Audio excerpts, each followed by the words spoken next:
I'm back, you guys. It's been forever and ever and ever and ever, and I'm so sorry. But I'm going to try to bring you guys as much content as I possibly can. So welcome back to Sizzle's World.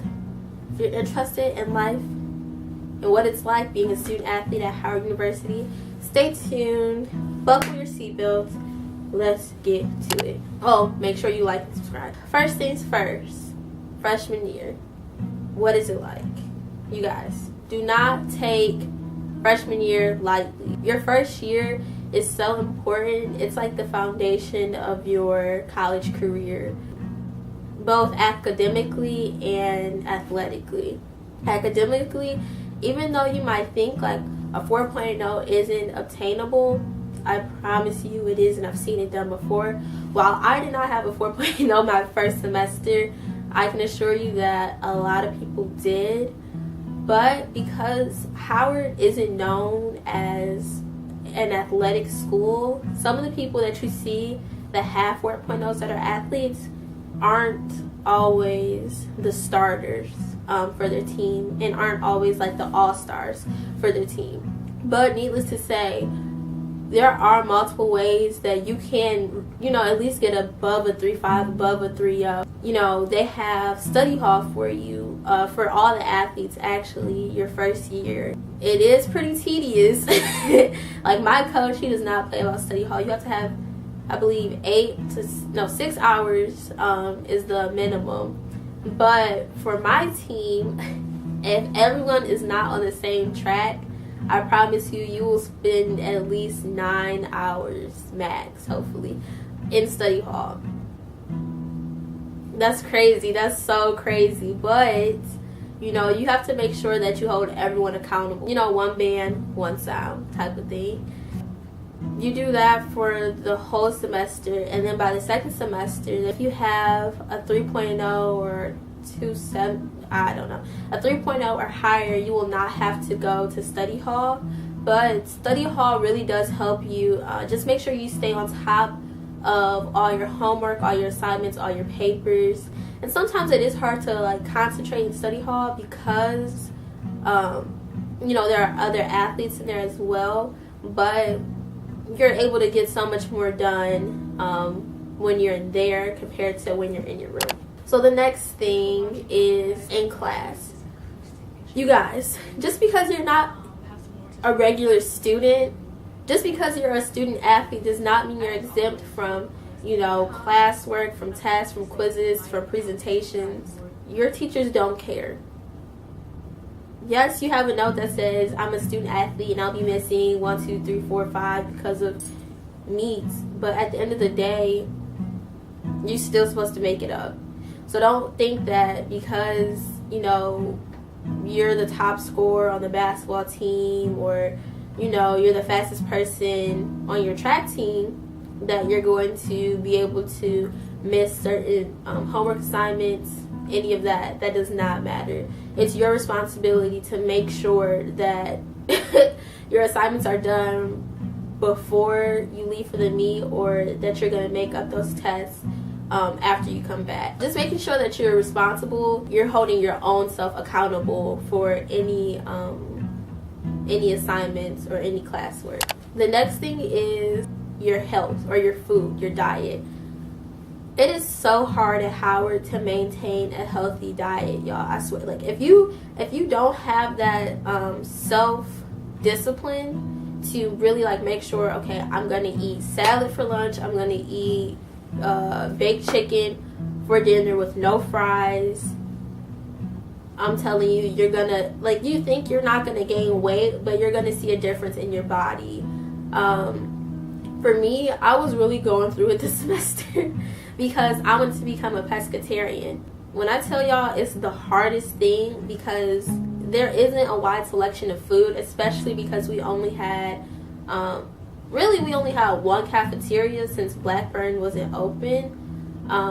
But there was the ballroom, of course, and all these other small spots. But because there wasn't a wide selection of food, and to me the vegetarian food or the vegan food, whatever the case was, because it looked kind of and it didn't really taste that fresh sometimes, Like if I wanted to get shrimp or fish or what have you, it kind of left me like, what do I eat? Like, do I eat rice and noodles all the time? And that's not good for you as well, because that's carbs that you're putting into your body. And when you start taking in so many carbs and you're not necessarily burning them off as fast, that's going to turn into fat. So just making sure that if you want to change your diet, you either, I guess, have the money to go purchase whatever food it is from like the Whole Foods, from Safeway or Kroger, what have you. Just kind of knowing what you're getting yourself into. Myself, I did not know what I was doing. I was just like, I'm a pescatarian. You can't tell me anything. How about that? I don't eat this meat. And literally, I lasted for all of a month. Made it through Thanksgiving, but lasted a month. So that wasn't really healthy for me.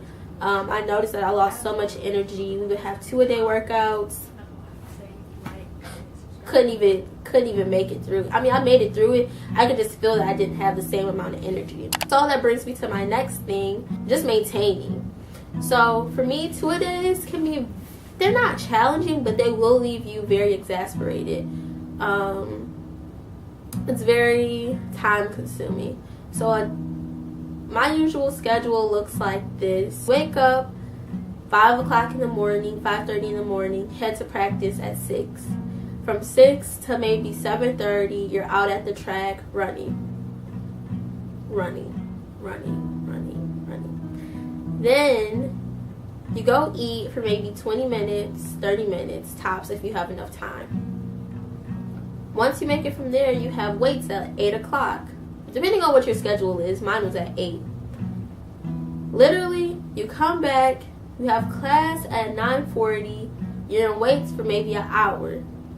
You have to rush back to your dorm, change, get ready, go to SOB in your suit. When I tell y'all I was so tired, I literally was sleeping on the ground because I didn't want to get in my bed. Like, I couldn't even go take a shower at that point. I was just so tired. So maybe that's a 3-a-day workout. So then you come back, and my coach, she'll give us secondary runs. So we'll have to do maybe 3 miles, 4 miles in the afternoon after our previous workout at 6 a.m. It's going to be very challenging at first, and each sport is different, so I can't tell you what, basketball does or what swimming does, but knowing what to put in your body to make sure that you're going to make it through 2-a-day workouts is very important. If you don't, it's just going to be very hard on yourself. You're going to be falling asleep in class. You're going to be starving if you don't eat at the proper times. You're going to have a really bad stomach ache if you don't eat, hours before you go to work out. The next thing is your schedule. Knowing your schedule and what works for you is so important. Don't worry about hanging around your boo, your bae, your best friend, whatever, because at the end of the day, they're not paying your scholarship. They're not paying for you to be there. You need to make sure that you're always on your A game. Yes, if you want to, meet up with your teammates, meet up with your friends, whatever, but you need to also make sure that you stay on top of your schedule. So if you have a break, a 10-minute break to go get something to eat, and you're by yourself, go do it. Like, it does not, I'm telling y'all, it does not matter if you're by yourself. So many people are concerned about, oh my gosh, I'm alone in the cab. What do? I don't want to look like a loner. So what? Be about your business and continue on with your life. I know I sound very cutthroat, but at the end of the day, you really have to be selfish sometimes and just worry about yourself. That's another thing. Be selfish, y'all. I know sometimes y'all just want to give and give and give, and I do that as well. But you are responsible for yourself. And if something happens to you while you're not in the vicinity of your coaches, that can be money taken away, because they think that you don't care about your athletic career. So really just be mindful of what you're doing and who you're doing it with. Okay. Another thing, social life. You're gonna have time to party and be a social butterfly. There's nothing wrong with going out, but if you have practice the next morning, or you have something important that you need to go to the next morning, don't play it crazy, because you will look like an idiot the next morning when you show up to practice. hungover. And even for homecoming, don't overdo it. I mean, have a good time, but at the same time, if you have practice, don't overdo it. Your coaches will notice, and they will tell you about yourself. The last thing I'm going to leave you guys with is, if you're trying to get recruited at Howard University, it can be a challenge. It can be challenging, but just make sure that you present yourself the best way you know how to. And if they don't reply to you the first time, just keep going. If you're meant to be at Howard, you're meant to be here. For me, I thought I wasn't going to get it because I wasn't getting any responses from the coaches, but I was persistent and resilient. Okay, y'all? Go through the people's DMs, go through whoever you need to talk to get where you want to be. Your destination is up to you. You just choose the journey. You choose the path that you want to take. I believe that God already has a plan for us, but it's up to the individual to choose if that's what they want to do. He's going to present you with two options. He might present you with only one option. But it's up to you to feel it in your gut to go down that specific path. But one last thing. If you're a student athlete, you're looking for an internship, there are so many companies that want you. They realize that being a student athlete is so hard. Always having time conflicts, always trying to keep up your grades, always trying to be on time to practice. They really understand what it's like. I mean, they don't understand what it's like to be a student athlete, but they look at you differently because you're a student athlete and you're maintaining a certain GPA and because you're confident. Most athletes are very confident in themselves and they know that there's so much more they can offer, and they're very competitive as well. If you're looking to be a student athlete anywhere, just know that you always have kind of an upper hand or a level up compared to your other counterparts that are looking for jobs and internships.